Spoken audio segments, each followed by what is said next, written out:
Trop de gens, hélas, suivent une radiothérapie. Aujourd'hui, avec mes invités, on va parler d'une technique ultra ciblée. À tout de suite.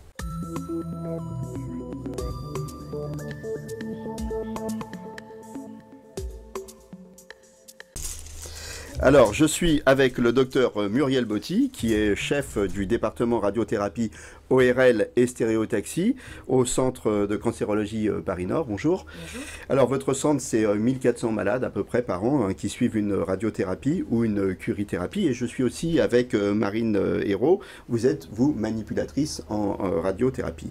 Alors, la radiothérapie conformationnelle avec modulation d'intensité, on va parler de ça aujourd'hui.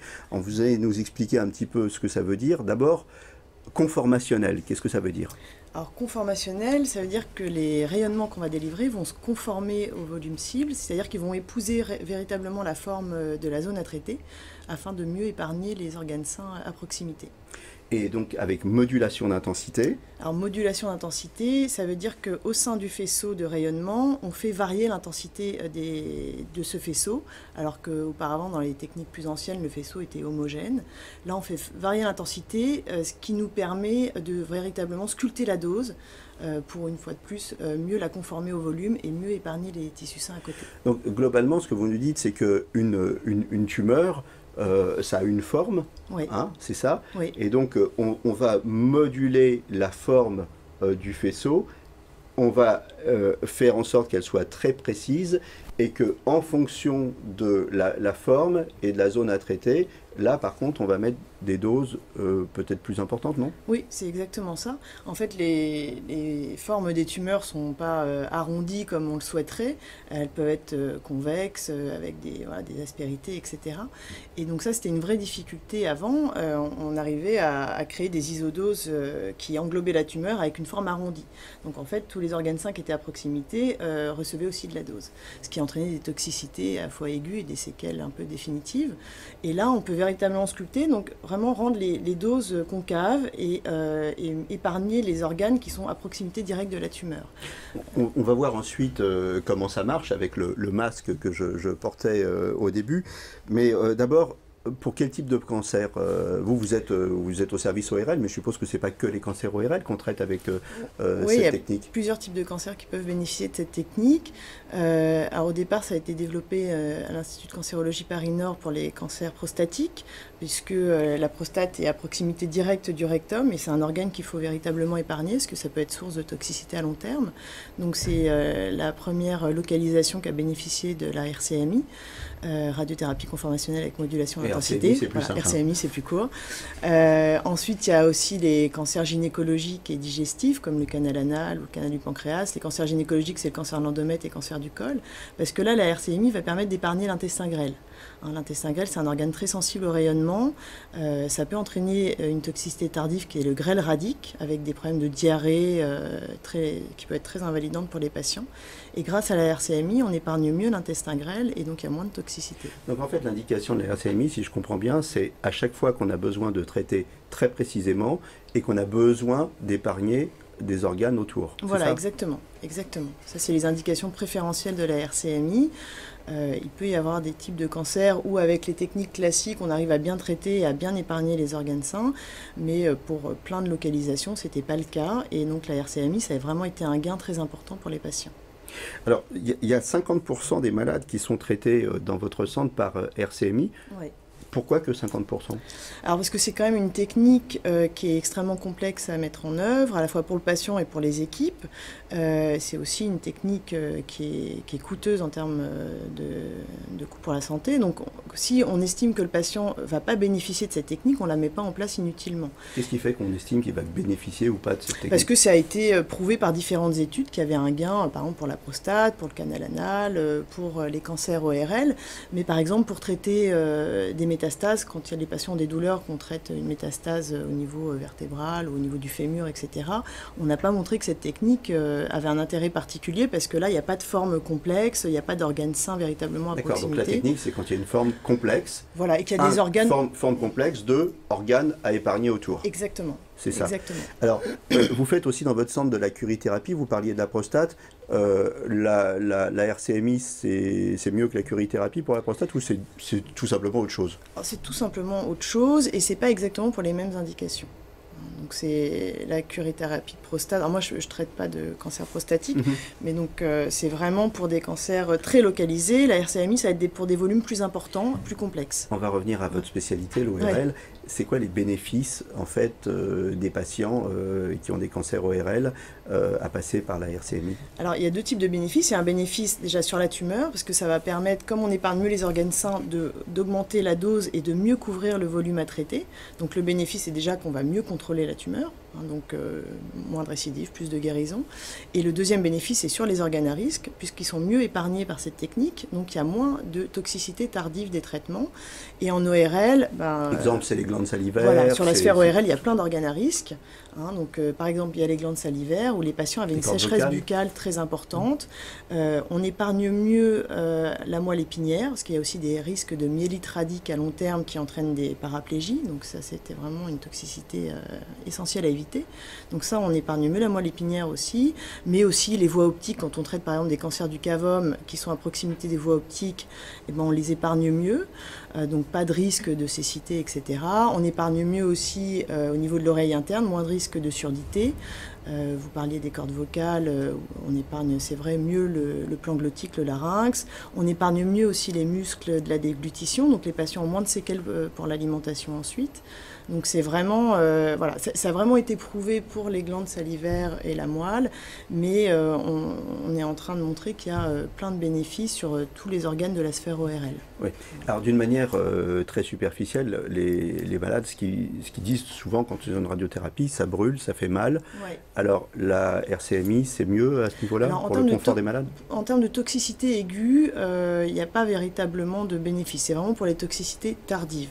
Même si on a quand même le sentiment qu'il y a moins... En français, toxicité aiguë, toxicité tardive. Aiguë, excusez-moi, aiguë, c'est pendant le traitement. Tardive, c'est au-delà de 6 mois après le traitement, c'est les séquelles définitives en fait du traitement.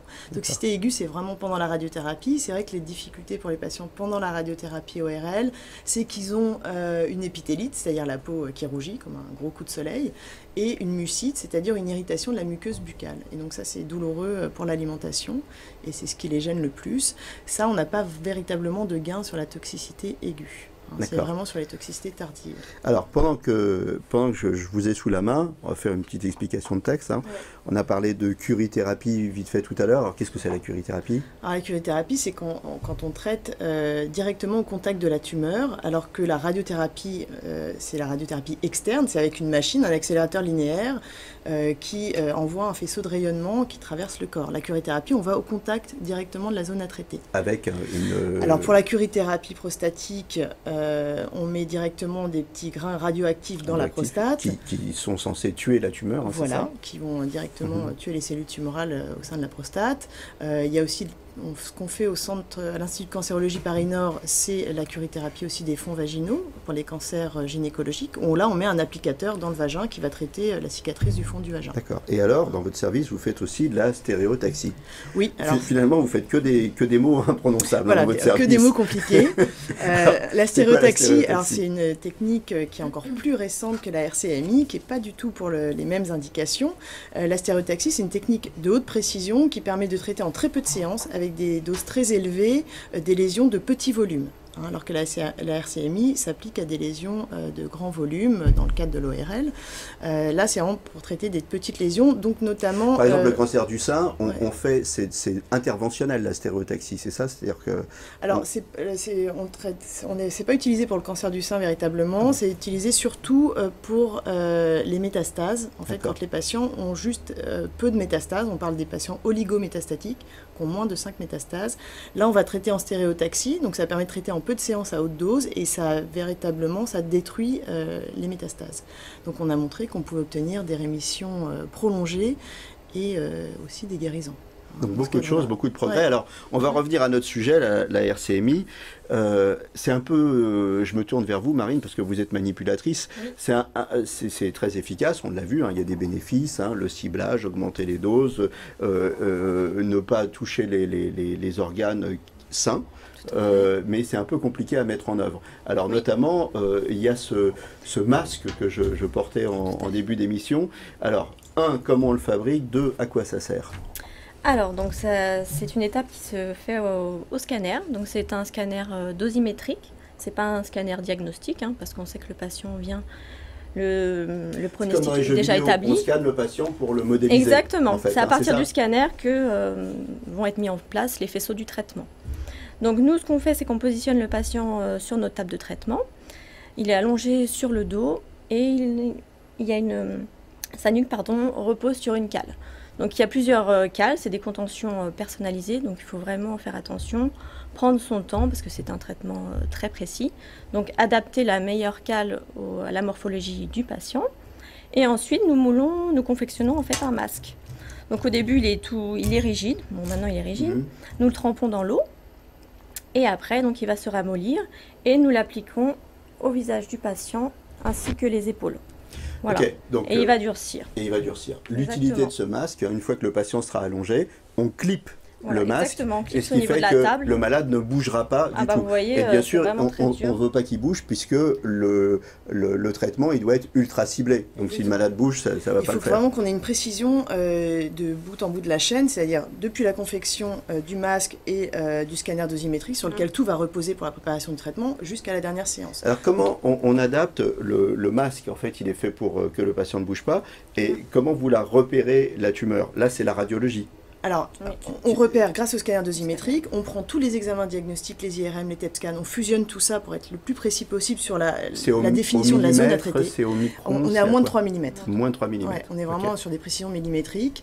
Et au cours du traitement, à chaque séance, on vérifie le positionnement du patient et on vérifie qu'on va bien cibler la zone à traiter en faisant des images radiologiques et même maintenant des scanners. Les machines qu'on a à l'Institut de cancérologie Paris-Nord permettent de faire des scanners juste avant le traitement du patient. Donc on revérifie par scanner que le patient est parfaitement positionné. Alors dites-moi, c'est pas un peu angoissant ça, quand on a ça sur la tête? Ça peut paraître angoissant. Déjà on vient se faire traiter une tumeur, on n'est pas bon, et on nous met ça, c'est... Alors à l'Institut de cancérologie Paris-Nord, les manipulateurs exercent une consultation d'annonce. Donc pendant cette consultation, nous recevons le patient et justement nous lui expliquons comment vont se dérouler une séance pour justement qu'il n'y ait pas d'appréhension, qu'il soit le plus à l'aise possible. Donc nous lui montrons des photos, des images pour voir, pour pas qu'il soit impressionné, pour pas qu'il y ait d'appréhension possible. Nous pouvons lui ouvrir un petit peu le masque. Il peut respirer normalement, vous voyez, il y a plein de petits trous. Donc il peut respirer normalement. Donc globalement, c'est bien toléré. Et, la plupart du temps, c'est bien toléré. Tout le monde voit les bénéfices de cette technique. Écoutez, je vous remercie toutes les deux d'être venues. On a fait donc le point sur la radiothérapie conformationnelle avec modulation d'intensité. Je vous remercie beaucoup et d'ici là, portez-vous bien.